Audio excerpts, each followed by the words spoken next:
Hello everyone, welcome back to literature people. मैं मधु पांडे। आज हम लोग देखने वाले हैं प्ले पगमेलियन के बारे में, जिसको लिखा है जॉर्ज बर्नार्ड शॉ ने। पगमेलियन कह लो या पिग्मेलियन कह लो, पिग्मेलियन एक्चुअली रॉन्ग है। गूगल पे जाके प्रोनाउंसिएशन चेक कर लेना। तो मोस्टली जो है वो थोड़ा सा पगमेलियन होता है, पगमेलियन। हम लोग फास्ट से बोलेंगे ना तो बराबर से हो जाता है। ओके, तो अब हम लोग आते हैं। अभी ये पूरा जो प्ले है, ठीक है, इसमें बहुत सारी चीज़ें हैं, तो हम लोग प्रॉपरली स्टार्ट करेंगे। इसके टाइटल का क्या मतलब होता है, ठीक है, हमारे ऑथर के बारे में, और थोड़ा सा जो हिस्टोरिकल कॉन्टेक्स्ट है ना इसका, वो।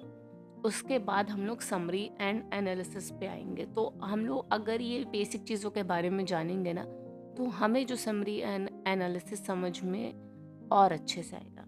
चलो ओके, पहले हम जो ना हमारा जो टाइटल है पगमेलियन, इसका हम लोग मतलब समझते हैं क्या होता है, ठीक है। इस शब्द का जो मीनिंग है वो हम लोगों को ग्रीक माइथोलॉजी में मिलता है। कहानी के अनुसार पिग्मेलियन एक मूर्तिकार था। पिग्मेलियन निकल रहा है, वो ध्यान रखना पड़ेगा, पिग्मेलियन है वो, हम लोग जिस हिसाब से पढ़ते हैं उस हिसाब से निकलता है, बट डिफरेंट होता है, ठीक है। वो एक मूर्तिकार था जिसने हाथी के दांत से एक सुंदर सी लड़की का एक मूर्ति बनाई थी। वो उस मूर्ति से ही इतना ना प्रभावित हो गया कि उससे उसको प्रेम हो गया। और इसकी जो मतलब इसका जो प्यार देख के, इसका जो मतलब जो एक रुचि है, प्रेम है अपनी कला के प्रति, या हम कह सकते हैं उस लड़की की सुंदरता के प्रति या उस लड़की से, तो इससे जो प्रेम की देवी है उसने उस मूर्ति को जीवन दे दिया, मतलब मूर्ति में जान डाल दी। अब ये चीज़ हमारे प्ले से कैसे रिलेटेड है, इसमें जो और सारी डिटेल्स है ना वो मैं इसमें लिख दे रही हूँ कि कौन सी वो देवी थी, उसने जब मूर्ति जिंदा हो गई तो उसने उस मूर्ति का क्या नाम दिया। अगर और भी डिटेल में नोट्स चाहिए ना, तो अभी मैंने एक नई चीज़ चालू की है, मेंबरशिप, क्योंकि अभी मुझे भी थोड़ा सा ना सपोर्ट चाहिए, क्योंकि इन सब चीज़ों में, कामों में बहुत टाइम लगता है, तो उसके साथ फिर मैं दूसरा काम थोड़ा मुश्किल हो जाता है। तो थोड़ा सपोर्ट रहेगा तो मैं भी और कर सकती हूँ। तो अगर मेंबरशिप अगर लेते हो आप, तो आपको जिस टॉपिक के नोट्स रहेंगे ना वो मैं प्रोवाइड कर सकती हूँ। मंथली 3 टॉपिक के नोट्स में दे दूँगी या 4 दे दूँगी, उससे ज़्यादा नहीं होगा। और फिर अगर आपको जैसे कोई वीडियो है अच्छी, अगर आपको किसी टॉपिक पे वीडियो चाहिए तो वो भी मैं ट्राई करूँगी, आप रिक्वेस्ट कर सकते हो। मतलब अगर प्रॉपरली इंग्लिश लिटरेचर से रिलेटेड है या इंडियन इंग्लिश लिटरेचर से रिलेटेड है या ब्रिटिश में है तो डेफिनेटली हो जाएगी। बट कभी कभी थोड़ा सा ऑस्ट्रेलियन लिटरेचर के ना जो टर्म्स होते हैं, उनके जो टर्म्स होते हैं उनके टॉपिक्स बनाने में थोड़ा सा डिफ़िकल्टीज होती है, बाकी तो और इजी रहेगा, ठीक है। इस प्ले में एक प्रोफेसर है, ठीक है, प्रोफेसर हेगिंग्स। वो इसमें पिग्मेलियन की भूमिका निभाते हैं। वो इसमें मूर्तिकार हैं, वो एक चीज को बना रहे हैं, ठीक है। वो एक लड़की एलाइजा डोलिटल को, फूल बेचने वाली लड़की को, एक हाई क्लास लेडी बनाने का काम करेंगे। तो इस चीज के वजह से ये हमारे जो ग्रीक मिथोलॉजी वाली स्टोरी से रिलेट करता है, और हमारे प्ले का नाम भी वही है, ऑब्वियस सी बात है। अब हम देखते हैं हमारे ऑथर के बारे में। जॉर्ज बर्नार्ड शॉ ये आयरलैंड के एक प्रमुख नाटककार, आलोचक और समाज सुधारक थे। इन्होंने विक्टोरियन समाज के, सोसाइटी के राजनीतिक मुद्दों पर, पॉलिटिकल मुद्दे हैं उन पे क्रिटिकल एसेज लिखे हैं, व्यंग किया है, जिसको सैटायर कहते हैं। हमारे ऑथर को 1925 में साहित्य के लिए नोबेल पुरस्कार मिला। इन्होंने अपने कार्यों में क्लास का जो संघर्ष होता है, जो क्लास वाले होते हैं ना, जैसे अपर लोअर मिडिल क्लास, वैसा जो अभी मेल फीमेल में भेदभाव होता है, और जो हमारे जो शिक्षा के लिए जो चीज़ें होती, जो स्ट्रगल होता है, उन सारी ही चीज़ों पे लिखा है। पिग्मेलियन इनकी सबसे ज़्यादा प्रसिद्ध प्ले में है। इसमें इन्होंने ना जो लैंग्वेज है, जो क्लासेस है, और जो अपना ये जो मेल फीमेल का भेदभाव है, इसको भी बहुत अच्छे से समझाया है। शॉ ने ना कभी, एक हमारा एक रहता है ना कि भाई हमें जो रूल्स होते हैं, ये भाई टिक टिक टिक टिक इसको ही फॉलो करना है, इस रूल के अगेंस्ट जाके हमें वर्क नहीं करना है, बट इन्होंने इन सब चीज़ों को कोई ध्यान नहीं दिया। इन्होंने अपने हिसाब से काम किया और ऐसे लोग ही इतिहास बनाते हैं।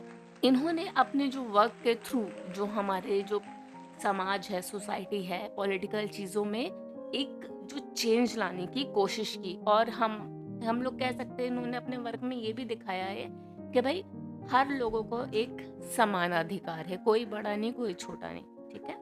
अब हम लोग समझ गए हैं हमारे ऑथर के बारे में, जो हमारा टाइटल है उसके बारे में, और ये जो चीज़ है वो हिस्ट्री से कैसे रिलेट करती है वो।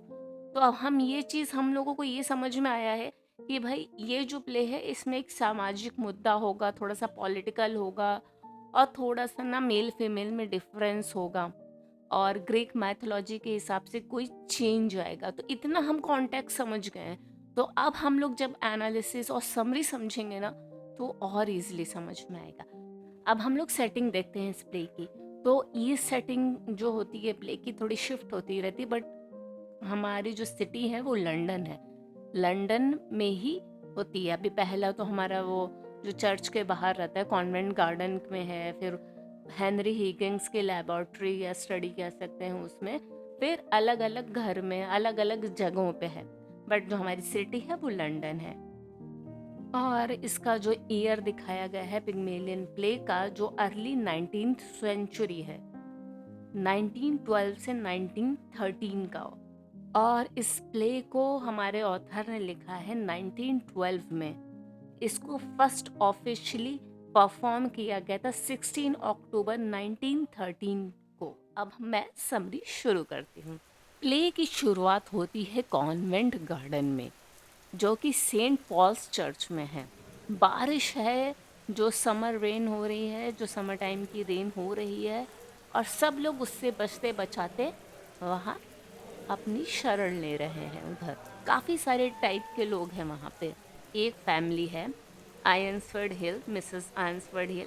ये अपनी बेटी क्लारा को बोलती हैं कि इनका बेटा फ्रेडी अभी तक टैक्सी ढूंढ के नहीं लाया, कितना टाइम लगेगा, एक टैक्सी ही लेने तो भेजा था उसको। फिर फ्रेडी आता है, बोलता है भाई टैक्सी नहीं मिल रही है इतनी बारिश में। वो फिर उसको डांटती है, बोलती कि जाओ तुम दूसरी जगह पर ढूंढो, टैक्सी के बिना हम घर कैसे जाएंगे। फिर फ्रेडी अपनी अम्ब्रेला ओपन करता है और भागते हुए जाता है। उसी चक्कर में एक फूल वाली लड़की से टकरा जाता है, जो कि है एलाइजा। फिर उसके जो फूल होते हैं वो बिखर जाते हैं। फिर वो लड़की उसको चिल्ला के बोलती है, अरे फ्रेडी ध्यान रखो, तुम किधर जा रहे हो। फिर वो बैठ के अपने फूलों की टोकरी को सजा देती है। फिर वो जो फ्रेडी की माँ आती है, वो सारी घटनाओं को देख रही होती है, वो उसके पास आती है। वो बोलती है कि तुम उसको कैसे जानती हो, मेरे बेटे को फ्रेडी को कैसे जानती हो। फिर वो उसको पैसे देती है, क्लारा नहीं चाह रही होती फिर भी उसको पैसे देती है। और मतलब वो पैसे दे इसलिए रही है, वो जानना चाहती है कि वो उसका बेटा ऐसी फूल वाली को कैसे जानता है। तो वो बोलती है, एलाइजा बोलती कि मैं हर किसी को फ्रेडी वगैरह बोलती हूँ। यहाँ पे ये चीज दिखने वाली है। यहाँ मैं इसका चीज का एक एनालिसिस भी बता रही हूँ एक चीज का।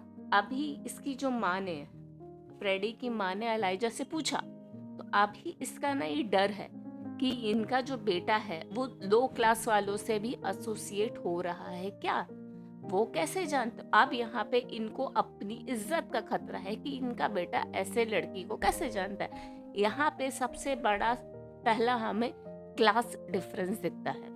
फिर वहाँ पे एक एल्डरली मैन आता है और एलाइजा उसको फूल बेचने की कोशिश करती है, बट वो मना कर देता है, बोलता है मेरे पास बड़े पैसे हैं, मतलब जो करेंसी है, जो अमाउंट अभी जैसे हमारे पास कहते हैं हम 100 का नोट है, 10 रुपए का फूल नहीं ले सकते। फिर एक आदमी आता है जो सब चीजें देख रहा होता है, वो एलाइजा से बोलता है कि तुम उसको परेशान मत करो, देखो एक साइड में एक आदमी सारी चीजें लिख रहा है।